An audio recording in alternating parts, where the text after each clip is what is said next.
Assalamualaikum, salam sejahtera untuk kita semua.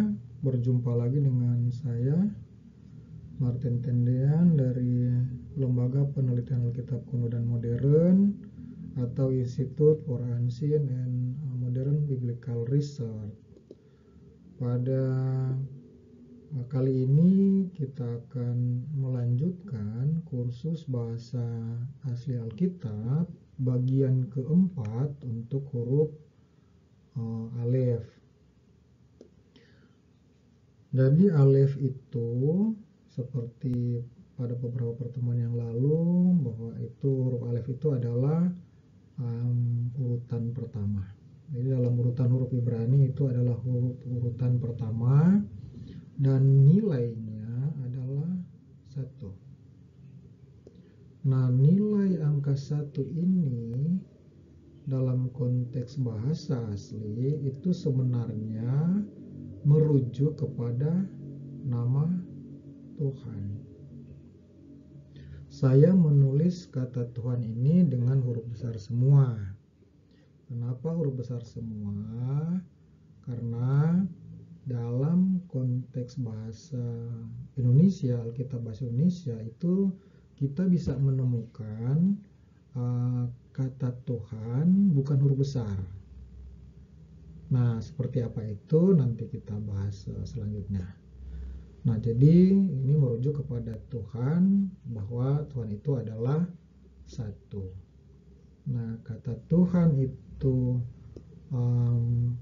merujuk pada angka 1, urutan pertama itu 1, itu tergambar dalam kitab Ulangan pasal 6 ayat 4 atau kitab Devarim. Nah, kitab Devarim ini 6 di sana disebutkan, dalam ayat ini disebutkan kata Echad yang terdiri atas huruf alef, chet dan dalet, dibaca Echad ini. Nah, kata Echad ini jika kita melihat dalam teks bahasa Ibrani, khususnya Perjanjian Lama, nah ini sebenarnya yang sering disebut orang, khususnya yang di Israel itu dilantunkan Shema Israel. Nah, kata Echad ini ada dalam kitab Ulangan ini, kata Echad. Jadi pelantunannya seperti ini: Shema Israel, Adonai Eloheinu, Adonai Echad. Nah, kata Echad ini ada pada kata terakhir dari kalimat Shema Israel dalam Devarim pasal 6 ayat 4 ini. Jadi kata Echad. Nah, Bapak Ibu Saudara-saudara, sahabat Lembaga Penelitian Alkitab Kuno dan Modern, mungkin ada yang bisa mengerti bahwa kenapa kata Tuhan yang dalam konteks Ibrani ditulis dalam huruf Yod, Waw, He, 4 huruf atau tetragrammaton, bunyi dari 4 huruf itu tentang nama Tuhan, itu saya menyebutnya Adonai 2 kali. Padahal itu sebenarnya bukan tulisan Adonai, tetapi tulisannya adalah keempat huruf Yod, 4 huruf yang dimaksud Tuhan huruf besar semua, Tuhan huruf besar semua dalam konteks YHWH ini, yang sebenarnya ditulis seperti ini, Yod, He. Nah, ini ditulis Yod, He, Waw, He, ini. Bapak Ibu Saudara-saudara, mengapa demikian? Nanti kita akan bahas lebih jauh, lebih lanjut, karena posisi kita pada saat ini adalah membahas huruf alef. Jadi bukan membahas tentang suatu kata. Tetapi ini akan disingkat. Kenapa saya menyinggung ini? Karena ada hubungan dengan kata Echad. Jadi Echad atau 1 yang terdiri atas huruf alef, chet dan dalet, itu dibaca Echad. Jadi nilai selain urutan pertama bernilai 1 1, nilai dalam gematria, dalam perhitungan memang angka 1. Tetapi apakah alef itu hanya gematrianya hanya bernilai hanya bernilai 1? Itu tidak demikian juga, karena alef itu juga nilainya 1000. Nah, kenapa angka 1000? Itu ada penjelasan lebih lanjut. Beberapa waktu yang lalu kita dari materi sebelumnya sudah membahas tentang huruf sofit.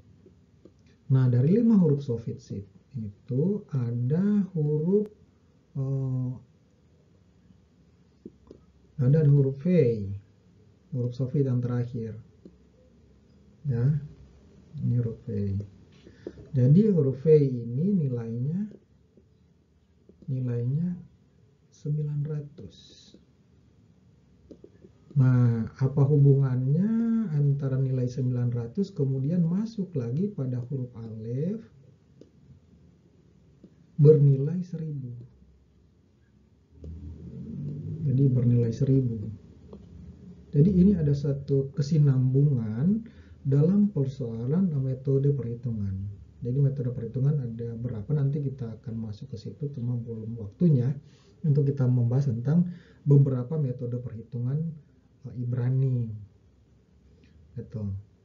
Jadi demikian. Jadi huruf alef memang meskipun bernilai 1, jadi bernilai 1 itu mengandung potensi nama Tuhan. Nah, bagaimana nama Tuhan itu dalam konteks Ibrani? Alef itu adalah Tuhan itu sendiri, itu bisa dilihat dalam struktur ini. Nah, kita lihat nilai gematria yang dimaksud di sini dalam konteks Ibrani, Tuhan huruf besar semua, maksudnya seperti apa? Karena kita bisa menemukan kata Tuhan di sini ya. Kata Tuhan di sini itu T huruf besar ya. Jadi T huruf besar ini. Perhatikan ini. Tapi ada juga Tuhan dengan T huruf kecil. Jadi huruf kecil semua. Dan bisa juga kita menemukan dalam teks Alkitab Indonesia ini Allah huruf besar. Kemudian Allah huruf kecil. Nah, bagaimana itu dalam konteks Ibrani? Ini akan menarik jika kita nanti membahas tentang kata Tuhan, tentang kata Allah. Apakah kata Tuhan itu sama dengan kata Allah? Nah, paling tidak dengan penulisan yang berbeda, kita bisa berasumsi sementara bahwa itu beda. Ya, itu berbeda.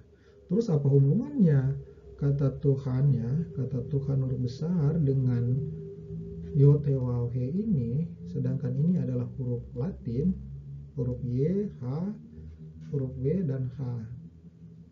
Di sisi lain, kalau kita melihat gematria dalam Latin itu pasti beda. Jadi pasti beda. Huruf Y huruf keberapa, huruf H keberapa, W keberapa, dan seterusnya.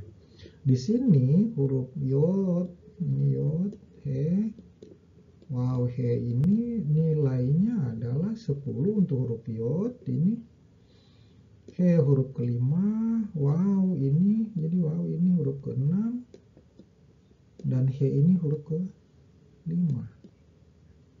Jika dijumlahkan nilainya 26. Nah, bagaimana hubungan nilai 26 ini dengan huruf alef? Jadi nilai huruf alef ini kita nanti bahas pada lanjutan daripada materi ini. Jadi fonetik, jadi bunyi atau konsonan daripada huruf alef ini memang hening. Nah, bagaimana soal keheningan daripada huruf alef itu ada kitab tersendiri, ada pembahasan tersendiri dalam konteks Ibrani. Kenapa itu huruf alef ini itu hening? Ya. Saya berikan contoh bahwa untuk pembahasan ini ada kitab Sefer Yetzirah, ada kitab tentang ada kitab yang lain Sefer Habakir, dan ada beberapa kitab pendukung lainnya dalam konteks Ibrani. Tapi kita tidak membahas itu sekarang ini. Kemudian ya jelas ini konteks bentuk sofit, huruf sofitnya itu tidak. Jadi huruf alif tidak ada bentuk sofitnya karena hanya huruf ke-11, ke-13, ke-14, ke-17 dan ke-18. Kita tahu bersama pada pembelajaran yang lalu huruf ke-11 itu adalah huruf kaf. Huruf ke-13 mem, huruf ke-14 nun, huruf ke-17 adalah sade, dan huruf ke-18 safei. Jadi simbol dari huruf alif ini sebenarnya merupakan satu keheningan dan kesatuan ilahi.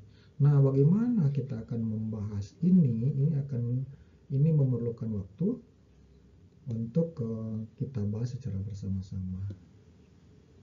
Karena ini semakin dalam. Hanya di saat kita masuk kepada pembelajaran materi kelima, saya berharap bahwa peserta Bapak Ibu Saudara-saudara Lembaga Pembinaan Kitab Kuno Modern yang sedang mengikuti pembahasan saya dalam kursus bahasa Alkitab, bahasa asli Alkitab, itu kalau bisa memiliki beberapa buku, antara lain Kamus Ibrani Indonesia Perjanjian Lama yang dibuat oleh Reinhard Achenbach ya.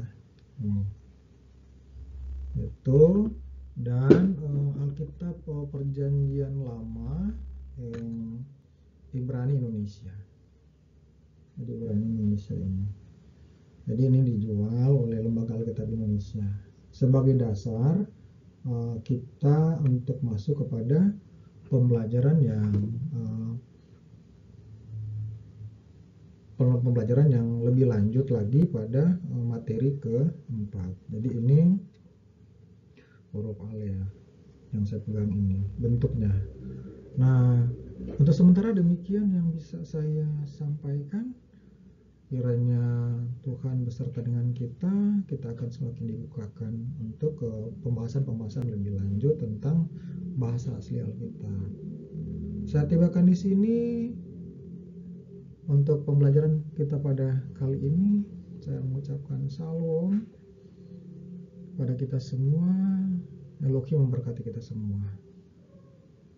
Amin.